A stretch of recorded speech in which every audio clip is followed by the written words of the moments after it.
have you ever felt like you were meant for more, but something invisible keeps holding you back? Like, you know, you're capable of bigger things. You see other people putting themselves out there, speaking with confidence, selling effortlessly, leading boldly, and something in you whispers, this could be me. But then when the moment comes to speak up in a meeting, to go on an Instagram live, to approach the guy or girl you want to talk to make the offer on a sales call, you just simply freeze. You overthink, you shrink down, and you don't even know why. That right there is the power, for good or for bad, of limiting beliefs. They don't shout, they don't whisper, they show up in your hesitation, in your doubt, in your tension, in your contraction, your avoidance. They disguise themselves as personality traits like, I'm shy, I'm just quiet, I just don't want to be too pushy, too sleazy, this is just the way that I am. But what if I told you those aren't personality traits, they're simply programmed responses to your past? And here's the interesting part. They're not who you are. They're who you had to become in that moment to feel safe. And I'm going to break it down for you. From the ages of 0, the time you were born, until about 7 years old, there's something called the imprint period. And it's where your subconscious mind is like a sponge. You absorb beliefs, values, your identity, not by choice, but by your environment, your upbringing, your family, where you lived at environmentally, the school you went to, what you saw on television, and these things that you experience become your truth, because you have a conscious mind and you have a subconscious mind. But in the middle of that, think about it like a filtration system, and it's called the critical faculty, or the critical factor, some people call it. And what it is, it accepts things as truth or it rejects things. For example, whatever age you are now, if I were to tell you the sky is orange, immediately it would not bypass your conscious mind and seep into your subconscious mind.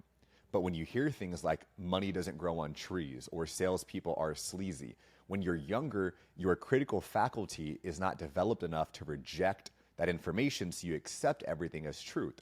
That's why oftentimes we're a lot more naive when we're young. We haven't got to experience the world yet. So if you grew up being told, be quiet, only speak when spoken to, don't ask for too much, you're too dramatic, you learn that your voice oftentimes equals danger in talking, or your expression of self turned out to be risk, or your confidence was actually called arrogance. Now, fast forward to adulthood, you want to grow a business, you want to lead a team, you want to present your product or service on social media, et cetera, but there's a disconnect because your subconscious is still running on that belief that you say if you're speaking too much, you're going to be judged. If you're taking up too much space, you're going to be looked as someone who is overly arrogant, or you are in a position to be rejected. If you ask for more, you're not being grateful. All these things that we hear growing up, and this isn't mindset fluff, this is actually neuroscience. And studies show that your subconscious mind controls over 90% of your daily behavior. This means that if your conscious goal is confidence, but your subconscious belief is, I'm not safe when I'm seen, guess who wins? The subconscious every single time. And I've seen it firsthand with clients. I've coached over 100 different people in sales and NLP and limiting beliefs. And I've worked with very, very talented life insurance agents, business owners who knew all the scripts they had to say. They had the skills, but they kept getting quiet at the close when it came time to ask for the money, to ask for the social, to really just give your offer. And so many times I've traced it back to a belief that if people think that if they ask for money, people are going to think that they're greedy or they're pushing. I really care about this person. I just want to be nice and friendly. I don't want to push them too hard. Now, this wasn't a strategy issue where I had to teach them what to say for an objection. It was a belief issue.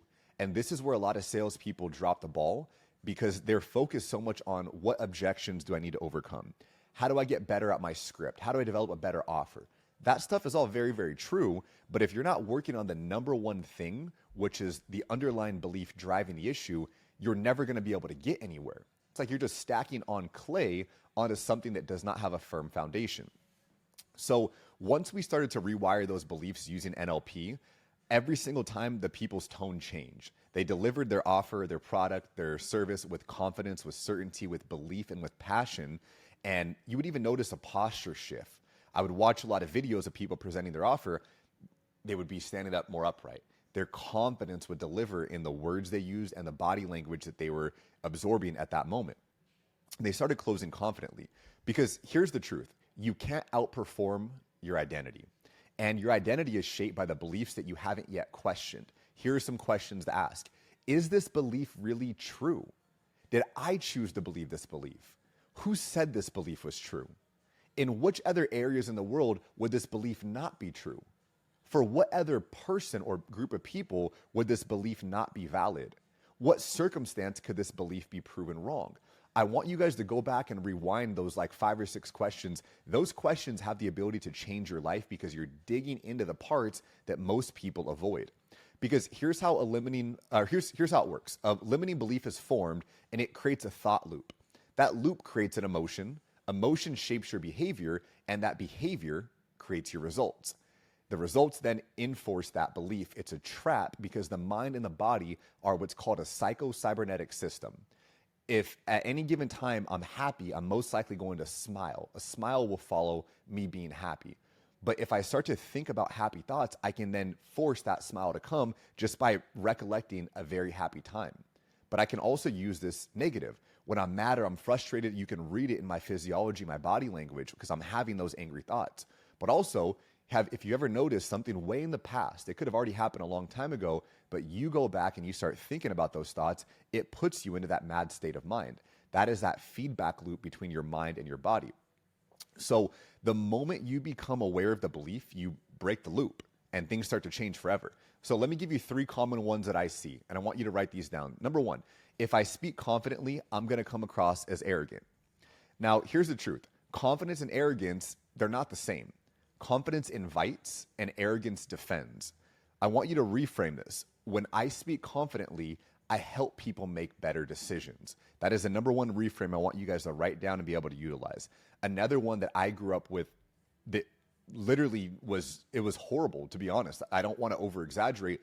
My life being shy, everything related to me being shy led to a bad outcome. I didn't talk to the person I wanted to. I had so much regret in my life. And my belief was just, I've always been this way. But here's the truth. Shyness is a defense mechanism. That's all it is. It's not a permanent identity. God didn't create any of us to be shy. It's a defense mechanism that we learned because of getting shut down when we were speaking when we were younger, not wanting to take up too much space, getting rejected if we would say or do a certain thing, or just simply not learning these social skills. This is why what I teach in communication, a lot of it's very powerful. And I think oftentimes people think, well, yeah, I know how to talk to people. I know how to communicate. Yes, but how much more effective could you be if you learned strategies, mindsets, and beliefs to empower and solidify what you already know?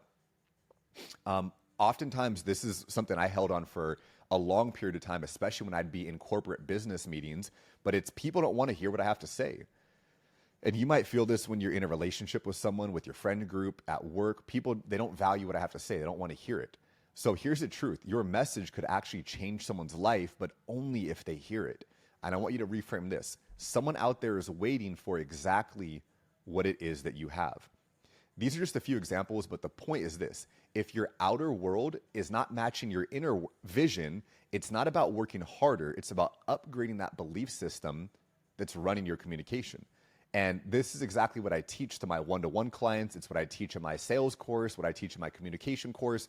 So much of what I'm teaching is outlined back to this because this is shaping the human core of human behavior, psychology, communication, understanding how people work. And what it's really doing is it's allowing you to know confidence is not just a personality, it's a pattern. And when you can start to reprogram that pattern, your life begins to shift very, very, very quickly. And I don't teach anything about a get-rich-quick thing or this is going to help you make a ton of money or this is the one crypto or stock trading course that you need to change your life. No, it's helping you rewire who you are to step into who you were created to be. And once you learn to recognize the invisible rules or the invisible strategies or patterns that are running your voice, you can start to rewrite them. You can rewire your nervous system to feel safe while being seen. You can rewire your nervous system to have confidence when speaking. And how much better would life be in all aspects if when you spoke, you transferred a tone of confidence? or feeling safe, feeling like you're doing the right thing when selling or when asking for the close. Because that safety or lack thereof, it shows up in so many different areas of your life.